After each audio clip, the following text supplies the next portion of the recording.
Lesson 14. Here we go. A flat, 4 flats.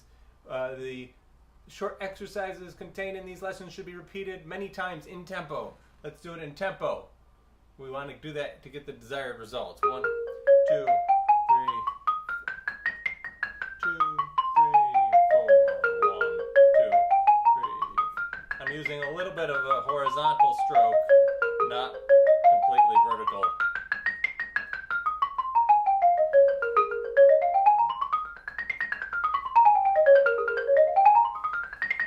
Don't run away with the tempo. Oh boy. By doing that, we're actually not resetting, but playing, check out what the right hand is doing, a major 7th and a minor 7th with a 9th.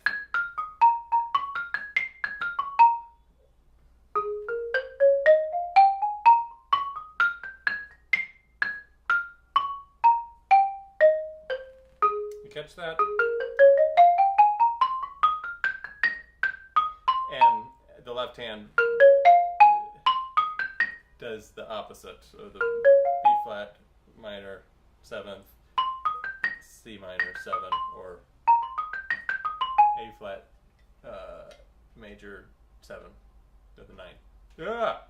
Complicated, but that's what you get. If you're thinking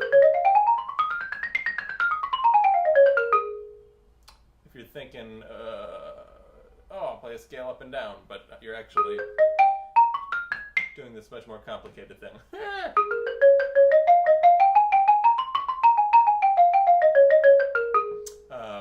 This is not doubling back yet, but we're going to go back one note.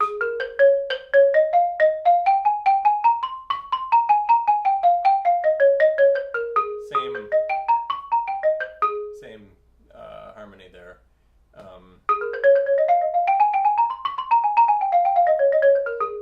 Maybe more difficult going down. We're used to, but not crossing over. This is doubling back in our arpeggiation form. I guess this is doubling back in a scalar form, and this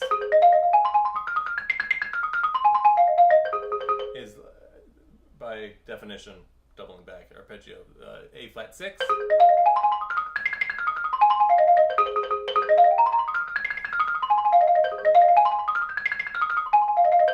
You can do that. That's something that you should be able to rattle off pretty easily.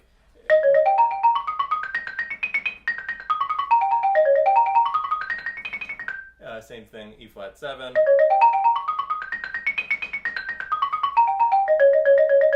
We see this in a lot of different examples, lessons. What it is going, arpeggiating upwards, and then in the descending version, doubling.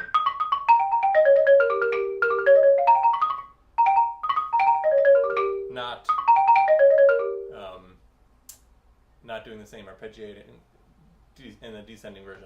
I wonder if that's because Green just favored it. It's easier to do that way. So if we combine those two, I think we will in a little bit. Sorry.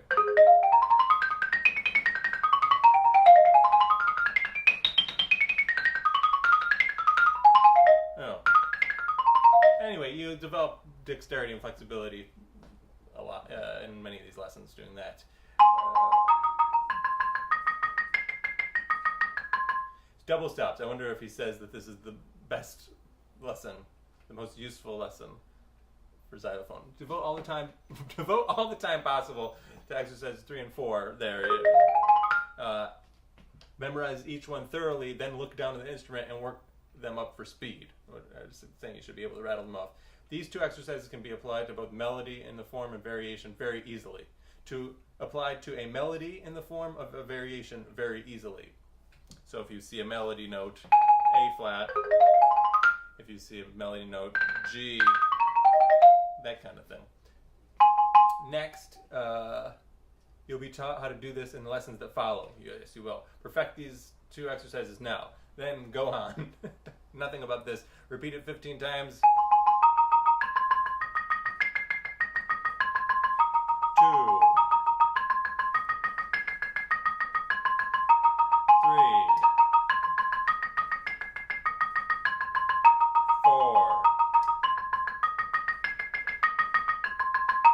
5.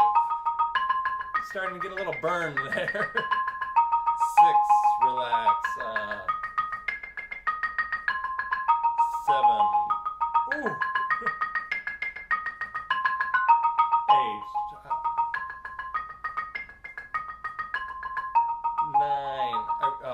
Okay, well, you could do that 15 times. We should take a break now and talk about stretching, but we're not going to. We're going to go on. Play the edge of the bars. Remember, no wrong notes. Yeah, enough about that. Enough about that.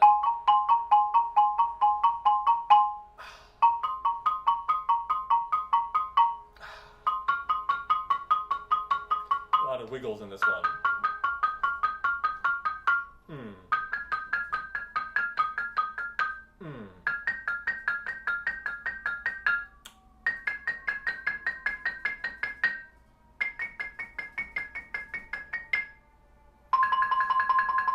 It's kind of funny, that roll. You catch that? I guess that doesn't resolve.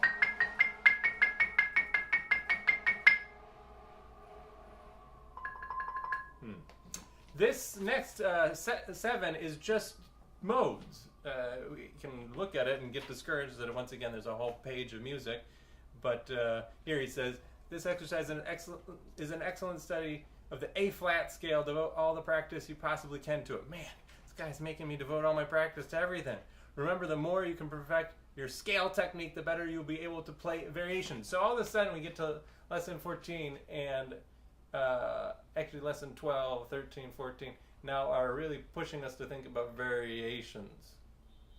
What's a variation? Oh, here. A variation is nothing more or less than a group of scales and arpeggios constructed so as to harmonize with whatever melody is being played.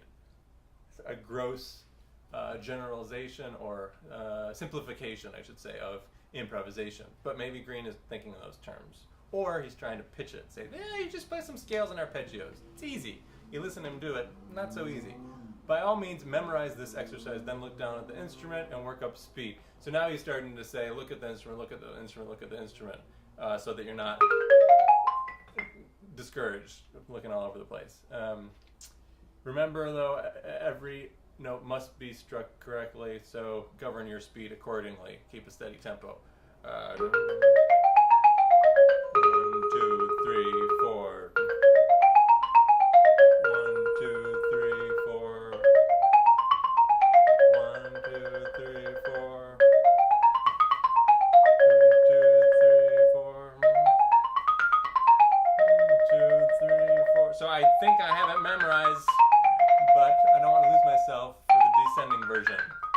1, 2, 3, 4. Oh. 1, 2, 3. Descending. 1, 2, 3, 4. I'm rolling both on the edge.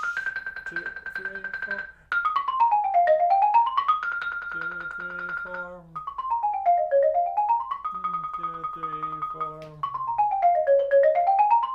2, 3, 4. Crossing over a little bit. 1, 2,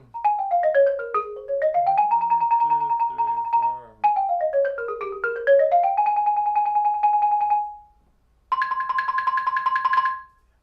Do you strike all the sharps and flats on the end of the bars? I try to. You must do so if you wish to develop speed. What he's saying is you can't go okay, on the vibraphone people play. You could do that on xylophone. Because the bars are flat and further apart from each other. Here we have the advantage that they're raised, and both gravity falling off the upper manual to the lower manual is in our favor, and the distance. They're very close. We don't have to go. Okay? Lesson 14, Eureka time! Here we go. A flat melody first. Take the first ending 10 times and then the second ending. Let's just see how this goes. sorry, we gotta have a nice dance tempo here. 1, 2, 1.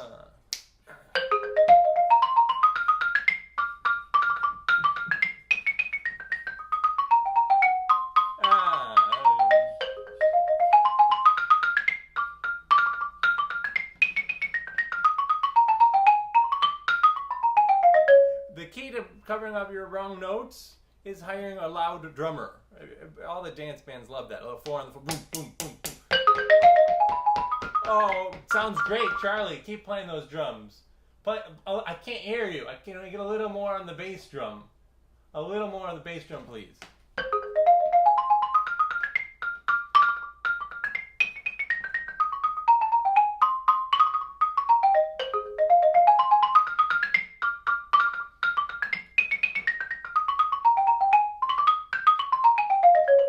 Then I changed a different rhythm.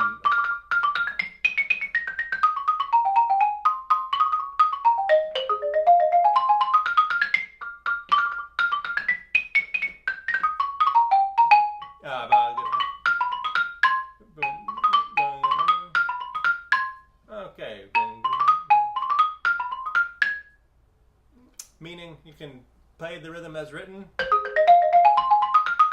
You can play it straight. You can play it tripletized.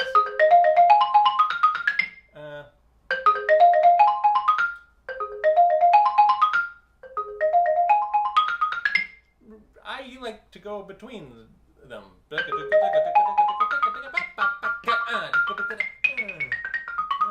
Straight.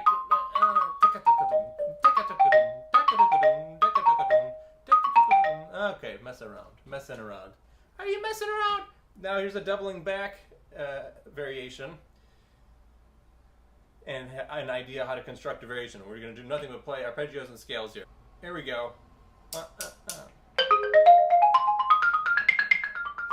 flat, E flat 7. Ah!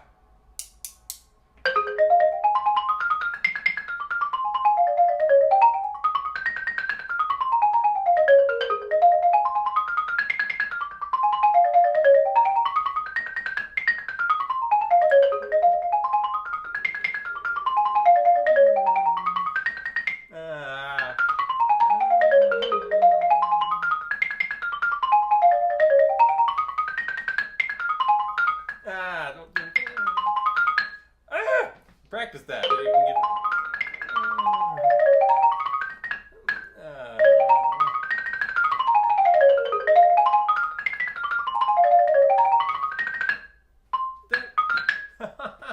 Those endings will mess you up, but I'm just going between A flat 6, B flat 7, and E flat 7. Same chord progression we've been doing for the last several lessons now. 1, 5, 5, 5. Thank you.